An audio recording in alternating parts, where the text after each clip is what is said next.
इंदापूर येथे ओबीसीचा महामेळावा झाल्यानंतर ओबीसी नेते सन्माननीय आमदार गोपीचंद पडळकर साहेब यांच्यावरती मराठा आंदोलकांनी जाणीवपूर्वक चप्पलफेक आणि दगडफेक केली। त्या घटनेचा निषेध करण्यासाठी आज चौफुला दौंड तालुका या ठिकाणी रस्ता रोको करण्यात आला आणि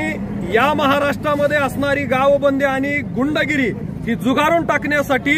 संपूर्ण ओबीसी समाज महाराष्ट्रामध्ये एकवटलेला आहे। 17 तारखेला ज्या ठिकाणी गोपीचंद पडळकर साहेबांवरती मराठा आंदोलकांनी चप्पलफेक केली त्याच इंदापूर तालुक्यामध्ये 17 तारखेला रविवारी दुपारी 1 वाजता तहसील कार्यालयावरती आदरणीय गोपीचंद पडळकर साहेब,